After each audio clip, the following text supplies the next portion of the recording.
Hey everybody, it's Derek Martin from CodeOpinion.com. It can be really challenging to execute a long-running business process or workflow that has to span multiple different service boundaries. It can work great if everything's available and online and functioning correctly. However, if you have any type of failure that happens midway through the process, you can be left in an inconsistent state. So what's the solution? Well, to remove the direct service-to-service communication and temporal coupling. I'd like to thank Solace for sponsoring this video. Solace provides a complete event streaming and management platform that makes it easier to design, deploy, and manage event-driven architecture across hybrid, multi-cloud, and IoT environments. For more on Solace, check out the link in the description. When you have a single application or a single service that's interacting with a database, things are pretty straightforward. You just have all your interactions with your database wrapped in a transaction. If there's any type of failure within your application while it's performing that long-running business process, because it's all self-contained into one thing, we just roll back. No big deal. The problem is using this mindset when we have distributed or many different service boundaries that each have their own database. We can't use the same mindset because we have no distributed transaction. So if we have a client that makes a call to service A, and let's say it's making some side effects, some state change to its database, and then beneath the hood there, it's also making another call to service B, and service B has to make some call to some external service that we don't own, but it's within that logical boundary. And then service A, once it gets all that back, that's working so far, it calls service C. Service C makes another state change to its database, and it, underneath the hood, actually then ends up calling service D. But uh-oh, there's a failure. Something happened with service D where that request from service C didn't work. It's unavailable. Something went wrong. Now, what do we do with service C that made a state change to its database? Service B made some external call, and service A made a state change to its database. Now we have to handle this failure all the way up the stack from each different service. This can be a complete nightmare on how to handle any type of failure because we have this tangled web of service-to-service calls. So the first thing we want to think about is removing any service-to-service communication. We don't want to get this rat's nest of what I was showing earlier because you have no real visibility into what services are calling other services, and this can become a complete nightmare. So rather, if you have every service have all the data that it needs to perform whatever action, they don't need to call another service. So what that looks like is when we're trying to run our workflow, our business process, our client calls the first service, it does its state change, then it calls the next service, a part of the process. It, again, maybe that has to call some external service that we have, some third party, and then finally we call service C and it makes its state change. But what about failures?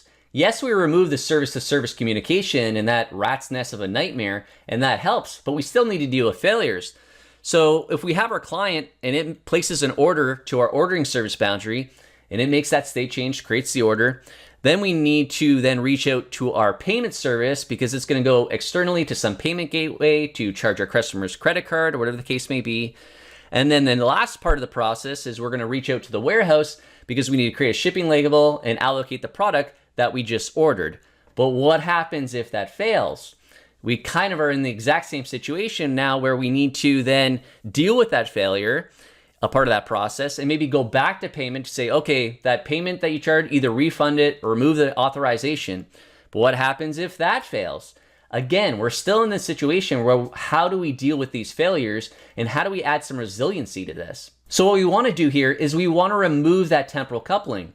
We don't want to have to worry about each service being available online and able to process those requests, because if anything fails, we're going to be in a bad state and it's going to be really difficult to deal with. So to add resiliency to this, we want each one to operate independently, kind of on its own timeline. And we can do that with messaging. So there's two pieces of the puzzle here. There's commands and events. We're going to use commands as a way to direct a service, to tell a service, perform some type of action. There's some type of behavior that I want to perform. And when that actually occurs, it will then emit an event, publish an event that tells us, it's kind of like a response to say, okay, this actually happened. It's something that actually occurred.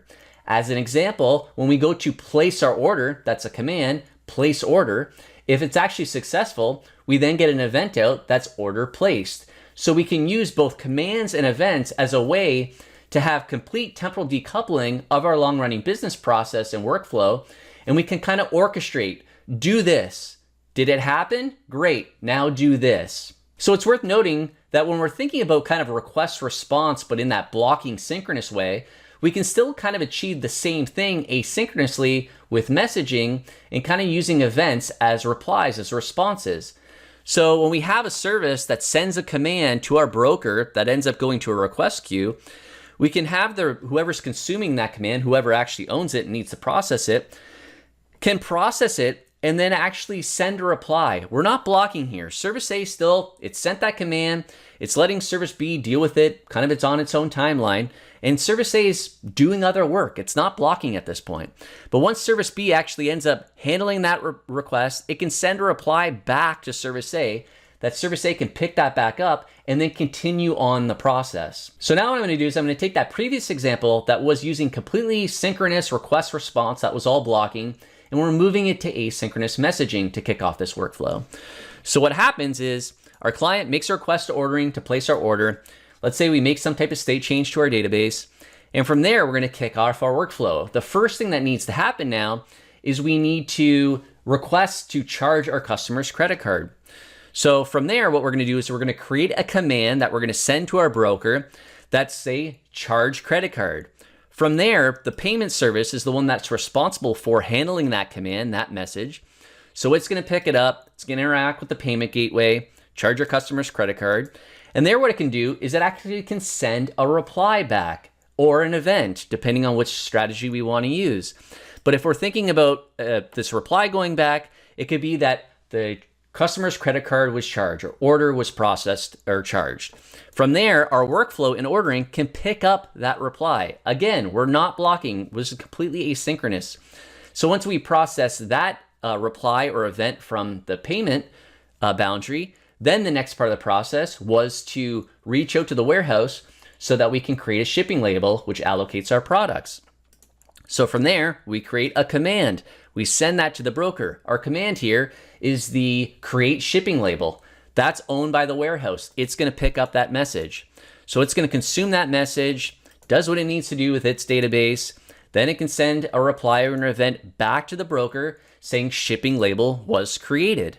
And our workflow at that point is gonna pick up that reply or event, and then it can interact with our database again saying, okay, our status of our order now is ready to be processed or it's on its way out, something to indicate that we've completed our workflow and that our workflow is now done. And all the different steps as part of this workflow have completed. But what about failures? Well, there's two types of issues that I'm about to illustrate. And the first we'll talk about is availability. So when our client makes that request to ordering to place our order and we kick our workflow, so we send a request, our command, that's actually gonna be the payment to charge our customer. So that command gets picked up. Let's say we charge our customer to the payment gateway. We send back our reply that the customer was actually charged. The workflow picks that message up, that reply. Then the next piece of this was to actually go to the warehouse to allocate our product. So it's sending the create shipping label command. Now, in terms of availability, let's say that the warehouse is unavailable. It's not up, there's an issue, it can't process messages. Well, nothing's really happening with our business process. We're just waiting. Everything's still fine. It's not like the entire thing is failing. So once the warehouse actually becomes online again, it can then pick up the messages that it needs to process. So we don't lose the entire business process because something isn't available. Now, the second failure here is in terms of we pick up that message from the warehouse, we need to allocate some product, but there's a business case here where we don't actually have enough product, so we can't actually allocate it. So the reply, instead of it saying that the shipping label was created, rather what we're gonna say is that we can't allocate the product. So that's actually gonna be our reply. So from there, our broker, we send that to the broker, our ordering workflow can pick up that particular reply that the product couldn't be allocated, and we handle that. We have some type of compensating action that we can deal with, which is gonna be to tell back now our payment service that we actually wanna provide a refund or cancel that authorization. So that's the message that now we're sending to the broker. Let's say it's refund order or cancel payment. So from there, we send that command to the payment. It deals with however it needs to process that, interacting with the payment gateway, and it's gonna reply saying, order was refunded, And then that reply is going to go back to our workflow where we can then handle that, interact with our database, and let's say we, at that point, mark our order as canceled. So what I'm illustrating is orchestration. It's a way to use asynchronous messaging to execute these long-running business processes in workflows. Each service can operate independently on messages, commands, and events that it consumes. If a service isn't available, it doesn't break the entire process.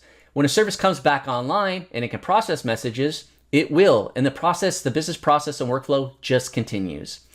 In terms of different types of failures, they're not really failures, they're just things that are occurring, and your workflow, your orchestration can handle that. If we can't allocate product, that's something that we need to happen. It's actually a business case. So then we need to have some type of compensating action to then refund our customer.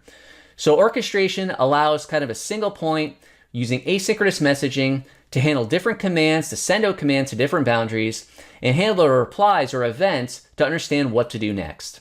Now there's different libraries and frameworks that provide this functionality to create these workflows and orchestration. Now that's going to be completely dependent on what language and platform that you're actually using. If you're familiar with one or you're using one, let me know in the comment section below which your favorite use and what platform you're on. If you want to support my channel or get access to a private Discord server to communicate with other developers about software architecture and design, become a member. Check out the links in the description. If you found this video helpful, please give it a thumbs up. If you have any thoughts or questions, make sure to leave a comment, and please subscribe for more videos on software architecture and design. Thanks.